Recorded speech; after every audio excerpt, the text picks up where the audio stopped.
मंडळी, लग्नानंतर होईलच प्रेम मालिकेत खूपच जबरदस्त ट्विस्ट आला आहे.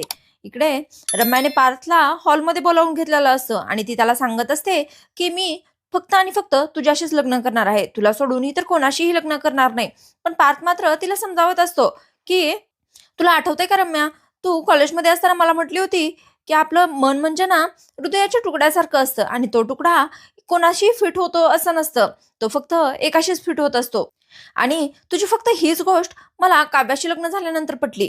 पण रम्या मात्र काही ऐकायला तयारच नसते.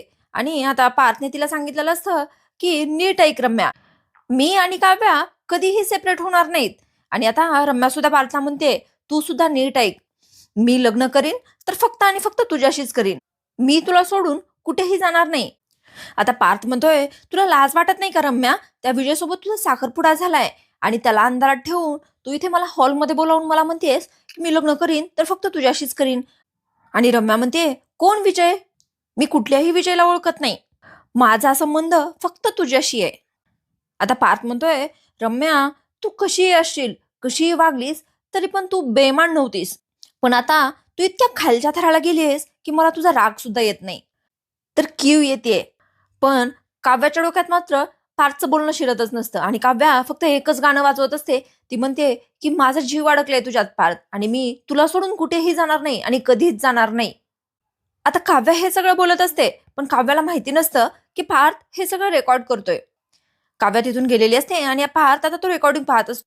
आता इकडे दुसरा दिवस उजाडलेला असतो आणि आपले रोमॅन्टिक कपल म्हणजेच नंदिनी आणि जीवा परत एकदा सरप्राईज सरप्राईज खेळत असतात. आणि आता जीवाने परत एकदा नंदिनीसाठी सरप्राईज आणलेलं असतं. तो येतो आणि नंदिनीच्या डोळ्यावर हात ठेवतोय. आता नंदिनीला कळलेलं असतं की याने डोळ्यावर हात ठेवलाय म्हणजे नक्कीच काहीतरी सरप्राईज घेऊन आलाय. आणि आता नंदिनी लगेच म्हणते, कुठे आहे माझं सरप्राईज, म्हणून असा हात पुढे करते. आणि जीवा मात्र चिडतो. जीवा म्हणतोय, किती अनरोमॅन्टिक बाई आहेस ग तू, तू ना एकदम टिपिकल ते सेट झालेल्या कपल सारखं वागतेस, म्हणजेच लग्नाला 10-15 वर्ष झालेल्या कपल सारखं वागतेस. पण नंदिनी म्हणते, आता मागच्या वेळेस तुम्ही माझ्या डोळ्यावर हात ठेवला त्यावेळेस तुम्ही माझ्या हातात घुंगरू दिले, मग मला आता वाटलं की आता सुद्धा काहीतरी माझ्यासाठी सरप्राईजच आहे. पण जीवा म्हणतोय, आता मला शेंडी लावतेस ना. पण नंदिनी म्हणते, नाही हो जीवा, तुम्ही माझ्यासाठी जुईची फुलं आणलेत ना, असं नंदिनी म्हणते. आणि आता जीवा म्हणतोय, अरे याच्यामध्ये काय आहे हे तुला कसं कळलं. आणि नंदिनी म्हणते, अहो सुगंध बघा ना किती दरवळतोय. आणि आता नंदिनी जीवाला आय लव्ह यू म्हणते आणि त्याच्या हाताला किस करण्यासाठी त्याचा हात हातात घेतलेला असतो. आणि ती नाकाजवळ नेते तर त्याच्या हाताचा माशांचा वास येतो. आणि नंदिनी त्याला म्हणते, मासे आणलेत. आणि जीवा सांगतोय की हो, आईने सुरमई आणायला सांगितली होती, त्यामुळे 2,000 रुपयाची अशी लांब सुरमई घेऊन आलोय. पण जीवा हात धुवायचा विसरलेला असतो. आता नंदिनी जीवाला विचारत असते की हे जे जुईचे फुलं आणलेत तुम्ही, ते जुईकडून आणलेत का तुम्ही. पण जीवाला काही लिंक लागत नाही आणि तो म्हणतोय, कोण जुई. नंदिनी म्हणते, अहो 100% खात्री कशाचीच देता येत नाही असं म्हणणारी जुई, फार मोठी नाही लहान आहे. पण जीवा म्हणतोय, नाही नाही ती नव्हती, ही थोडी मोठी होती. आणि आता या दोघांचं बोलणं सुरू असतं तेवढ्यातच नंदिनीचं लक्ष त्या बोर्डवर लिहिलेल्या लोकांच्या कनेक्शनकडे जातं आणि ती विचार करत असते. आता तेवढ्यात जीवा म्हणतोय, हे काय, कसला विचार करतेस. आणि नंदिनी म्हणते, अशी मौज मजा करून नाही चालणार जीवा, उद्या फिल्म सिटीमध्ये आणखी एक किडनॅपिंग होणार आहे आणि आपण काहीही करून ते थांबवायला हवंय. आणि जेव्हा म्हणतोय, डोंट वरी, काळजी करू नको, आपण नक्कीच थांबू. आणि म्हणूनच आज मी येताना मुद्दाम फिल्म सिटीच्या रस्त्याने आलोय आणि मला तिथे एक पाळणाघर सुद्धा दिसले, ममताई पाळणाघर. आणि आता नंदिनी म्हणते, अच्छा मग आता आपण आत्ताच्या आत्ता जाऊन तिथे जाऊन बघायला पाहिजे की काही हाताला लागतंय का नाही. हे दोघे निघणारच असतात तेवढ्यातच तिथे मानिनी आलेली असते. आणि मानिनी नंदिनीला आणि जीवाला बाहेर जाण्यासाठी नको म्हणत असते, कारण ती हातात एक न्यूजपेपर घेऊन आलेली असते आणि त्या न्यूजपेपरवर ती दाखवत असते, बघा ना, एक लग्न झालेलं, नवीनच लग्न झालेलं एक कपल गायब झाले म्हणे. आणि आता मानिनीने हे सांगितल्यानंतर जीवा मात्र मानिनीचा मजाक उडवत असतो. पण मानिनी म्हणते, अरे मी एवढ्यासाठी नाही सांगत आहे, अरे मी आज नंदिनीचं भविष्य बघितलंय, तूळ राशीचं भविष्य बघ ना. आज तूळ राशीच्या व्यक्तीने बाहेर नाही पडायचं, त्यांना काहीतरी धोका आहे असं यात लिहिलंय. पण यावर जीवा काही लक्ष देत नाही आणि तो मजाकच उडत राहतो. पण नंदिनी त्याला सांगत असते, आई आता काळजीने बोलतायत ना, तुम्ही असं मजाक नका उडू, म्हणून जीवाला सांगत असते. पण नंदिनी मानिनीला सुद्धा समजावून सांगते की आता आपण आपल्या जीवाची पर्वा करत जर घरात बसलो तर त्या लेकरांचं कसं होईल, आपण काहीतरी स्टँड घ्यायला पाहिजे नाही, असं म्हणून मानिनीला समजावत सांगत सांगत असते. आणि मानिनी सुद्धा ते मान्य करते. पण ती म्हणते तुम्ही दोघं काळजी घ्या हा, आणि लवकरात लवकर घरी या, आणि हो मला कंटिन्यू फोन करत राहा, असं म्हणून त्या दोघांना तिकडे पाठवते. आता इकडे काव्याला पार्थ रम्याची आणि त्याच्या बोलण्याची रात्रीची रेकॉर्डिंग ऐकवत असतो. आणि काव्याने ती रेकॉर्डिंग ऐकल्यानंतर काव्याला विश्वासच बसत नाही, आणि ती म्हणते सिरियसली एवढ्या खालच्या थराला गेली आहे का रम्या आता? आणि पार्थ सुद्धा म्हणतोय खरंच मला सुद्धा विश्वास नाही बसला. आता ते दोघं जण बोलतच असतात तेवढ्यातच तिथे विजयचा फोन पार्थच्या फोनवर आलेला असतो, आणि विजयने खरं तर पार्थला चिडवण्यासाठी रस्तोगींची डील मी केली आहे कम्प्लीट, आणि आता त्यांना भेटण्यासाठी मी गेलो होतो तेच कळवण्यासाठी फोन केलाय, असं म्हणून विजय त्याला पार्थला चिडवून सांगत असतो. पण पार्थ मात्र चिडत नाही, आणि आता काव्य तेवढ्यातच म्हणते विजयराव मी तुम्हाला एक रेकॉर्डिंग पाठवते ते ऐका ना, आणि हो रेकॉर्डिंग ऐकताना ना फोन सुरूच ठेवा, कारण आम्हाला तुमची रिॲक्शन ऐकायला खूप आवडेल. पण आता विजय म्हणत असतो रेकॉर्डिंग कसली रेकॉर्डिंग पाठवताय? आणि आता काव्या सांगते तुमच्या बायकोने रात्री माझ्या नवऱ्याशी एकांतात भेटायला बोलवलेली रेकॉर्डिंग आहे. आणि हे ऐकल्यानंतर मात्र विजयच्या पायाखालची जमीनच सरकलेली असते. तो खूपच शॉक झालेला असतो. आता इकडे रम्याने वसुंधराला तिच्यामध्ये आणि पार्थमध्ये काय बोलणं झालं ते सगळं सांगितलेलं असतं, आणि तिने हे सुद्धा सांगितलेलं असतं की मी लग्न करीन तर फक्त पार्थशीच करीन. त्यामुळे वसुंधरा तिच्यावर ओरडत असते. ती रम्याला म्हणते तू काव्याला काहीही कर, काही इजा पोहोचव, मी तुला काहीही बोलणार नाही, पण रात्री अपरात्री असं पार्थला एकट्यात बोलवून काहीही म्हणशील तर मी ते खपवून घेणार नाही. आता पार्थने सगळ्यांना रात्रीच बोलवून आरडाओरडा करून सगळ्यांना सांगितलं असतं तर काय झालं असतं आपल्या दोघींचं. पण रम्या मात्र तिला इग्नोर करते, आणि ती म्हणते तुझं लेक्चर ऐकण्यापेक्षा माझे हेडफोन दे तिथले, मी माझे गाणे ऐकते. वसुंधरा म्हणते माझं बोलणं आता तुला लेक्चर वाटायला लागले का? आणि आता तेवढ्यातच विजयचा फोन आलेला असतो रम्याला. रम्या आपली गोड गोड चांगली बोलत असते विजयला, हा हा विजय बोल असं म्हणत असते, पण विजय मात्र खूप तापलेला असतो. तो म्हणतोय हॅलो मिस रम्या शितोळे, खोलीत कचऱ्याचा डबा आहे का, त्यात टाकून द्या आपल्या एंगेजमेंटची रिंग, मला हे रिलेशन कंटिन्यू नाही करायचंय, असं विजय रम्याला सांगत असतो. रम्या मात्र पुरती शॉक झालेली असते आता. आणि आता रम्या म्हणते तू नक्की विजयच बोलतोयस ना, काय म्हणायचंय तुला नेमकं, काय झालंय तुला, असं म्हणत असते. तेवढ्यातच विजय म्हणतोय लाज नाही वाटत का तुला मला असं विचारताना? हे बघ तुला माझ्याशी लग्न करायचं नसेल तर तसं स्पष्ट सांग, मी टिश्यू पेपर नाहीये यूज करून फेकून द्यायला. आता वसुंधरा तिला रम्याला विचारत असते नेमकं काय झालंय रम्या, पण रम्या काही बोलत नाही, आणि वसुंधराला काही माहिती नसतं.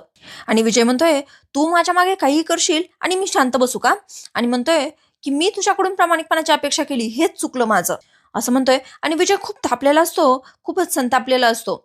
आणि आता रम्या विचारत असते एक मिनिट विजय नेमकं काय झालंय ते तरी सांगशील का?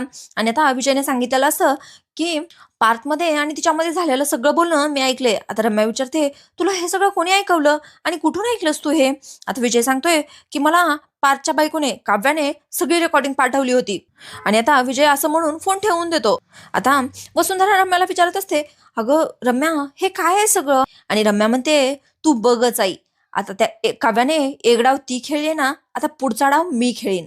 आता इकडे जीवा आणि नंदिनी ममताई पाळणाघराच्या तिथे जवळच आलेले असतात, आणि जीवा नंदिनीला सांगत असतो की या गल्लीतून पुढे गेलं ना की तिकडेच ममताई पाळणाघर आहे.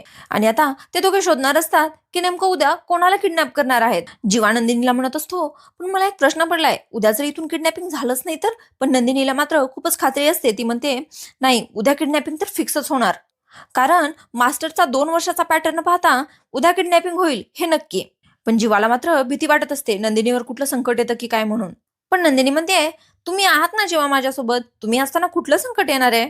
आणि आता जीवाच्या हाताचा नंदिनीला खूपच माशाचा वास येत असतो, त्यामुळे ती त्याला हात धुण्यासाठी पाठवते. आणि आणि जीवा नंदिनीला पाणी आणण्यासाठी सुद्धा गेलेला असतो. आता जीवा तिकडे गेलेला असतो, पण त्यांच्याकडे स्कॅनर नसतं आणि जीवाकडे फक्त ऑनलाईनच पैसे असतात. मग जीवाने सांगितलेलं असतं की थांबा मी माझ्या बायकोकडून कॅश घेऊन येतो, म्हणून असा परत येतच असतो. तेवढ्यातच तिथे एक माणूस दिसतो जीवाला, आणि त्याच्या हातात नंदिनीचा फोटो असतो, आणि तो माणूस दुसऱ्या 2 व्यक्तींना नंदिनीला ठार मारण्यासाठी सांगत असतो. आता हे सगळं जीवानं पाहिल्यानंतर त्याला खूप भीती वाटत असते, आणि ते समोरून 2 व्यक्ती येणार तेवढ्यातच नंदिनीला वाचवण्यासाठी तिथे जातो, आणि तो कसाबसा नंदिनीला वाचवतो. आता यावेळेस तरी नंदिनीला काही इजा झालेली नाही बरं का मित्रांनो, पण नंदिनी सेफ राहीलच अशी काही गॅरंटी नाही, कारण तो मास्टर खूपच डेंजर व्यक्ती असतो. आता इकडे घरी काव्या, पार्थ, मानिनी, मिथुन काका, रम्या आणि वसू हे सगळेजण हॉलमध्ये बसलेले असतात. आणि मिथुन काका म्हणत असतो आपल्या होणाऱ्या आईचा चेहरा बघा कसा फ्लॉवर सारखा दिसतोय, टवटवीत एकदम. पण मानिनी म्हणत असते आतापासूनच असं काही दिसत नसतं बरं का. आणि आता तेवढ्यातच मिथुन काका म्हणतोय आपली झेंडूची फुलं वाऱ्यावर डुलं, आपली जीवा आणि नंदिनी कुठे आहेत. आणि पार्थ सांगतोय काल रात्री 2-2:30 वाजता त्याने माझ्याकडे येऊन प्रोजेक्ट सबमिट केलाय आणि आता सकाळी सकाळीच कामाला कुठे गेलाय काय माहिती. काम तर त्याने पूर्ण केलंय. आणि आता मानिनी सांगते पार्थ अरे तूच सांग तिला काहीतरी. आणि ती काव्याला सुद्धा म्हणते काव्या तू सुद्धा मोठी जाऊ आहेस, बोलू शकतेस तू, तू सुद्धा सांग त्या दोघांना. दोघे मिळून ना एकदम झपाटल्यासारखे काम करतायत. बरं एका कानाचं दुसऱ्या कानाला कळू देत नाहीत. आणि मी सुद्धा त्यांना बोलले पण ऐकतच नाहीयेत ते माझं. आणि तेवढ्यातच आता मिथुन काका म्हणतोय घरात असेही माणसं आहेत जे एका कानाचं दुसऱ्या कानाला कळू देत नाहीत आणि कान कडून मोकळे होतात. आता हे मिथुन काकाने रम्याला आणि वसूला टोमणा दिलेलं असतं. आता ते दोघी त्याच्याकडे रागात बघतायत आणि वसू म्हणतच असते की काय असं म्हणणार. तेवढ्यातच तिथे विजय आलेला असतो आणि तो खूप संतापलेला असतो आणि तो म्हणतोय इनफ इज इनफ. आणि आता वसुंधरा त्याला म्हणत असते काय झालं ओरडताय का तुम्ही. तुम्हाला काही बोलायचंच असेल तर आपण रूम मध्ये जाऊन बोलो, इथे नको उगाच. आणि असंही आमच्यावर घरातले खूप आरोप करतात, आता उगाच आमच्यामुळे इथे गोंधळ नको असं म्हणून वसुंधरा विजयला रूम मध्ये येण्यासाठी सांगत असते. पण विजय म्हणतोय रूम मध्ये कशाला, इथेच बोलू ना, जे काय होईल ते इथेच होईल. आणि मानिनी विजयला म्हणते काय झालं, काय केलं आमच्या रम्यानी असं म्हणून मानिनी विचारत असते. तेवढ्यातच विजय म्हणतोय तिला काय ओरडताय, मी सांगतो ना काय केलंय ते तुमच्या मुलाने आणि तुमच्या सुनेने. आणि विजय सांगतोय की त्यांनी मला खोटी AI कडून बनवून रेकॉर्डिंग पाठवली आहे रम्याच्या विरोधात आणि मला माहिती आहे हा रम्याच्या विरोधातच काहीतरी डाव आहे. आता हे ऐकल्यानंतर वसुंधरा आणि रम्या खुश झालेले असतात कारण त्यांनी कांड करून सुद्धा त्या सेफली बाजूला निघालेल्या असतात. आता इकडे नंदिनी आणि जीवा एका छोट्याशा मंदिरात तिथे बसलेले असतात कारण नंदिनी खूपच घाबरलेली असते आणि नंदिनीवर वार होणार त्यामुळे जीवा सुद्धा खूप घाबरलेला असतो. आता जीवा म्हणत असतो नंदिनी बस झाला आता, आता नको हे सगळं आपल्याला, हे खूपच डेंजरस आहे. अगं तुझ्या जीवाला धोका आहे असं नंदिनीला सांगतोय. पण नंदिनी म्हणते जीवा आपल्या बाळासाठी तरी आपण हे करायलाच पाहिजे ना. आणि आता जीवा म्हणतोय आता बाळासाठी म्हटल्यानंतर मी काही बोलणार आहे का पुढं. आणि तेवढ्यातच त्यांना नंदिनीला एक आवाज येतोय, म्हणजे जाईचा आवाज असतो तो, आणि ती फुले विकत असते. आणि नंदिनीला लगेच ओळखायला येतं की तो त्याच जाईचा आवाज आहे ज्या जाईला ती शोधत असते. खूपच क्यूट मुलगी असते बरं का मित्रांनो जाई. आणि आता जाई जीवाला काका बोललेली असते आणि जीवाला याचा खूपच राग आलेला असतो, म्हणजे तो मजाकमध्येच राग आलेला असतो आणि तो म्हणतोय काका दिसतोय का मी तुला. आणि जाई म्हणते काकाच आहेस तू.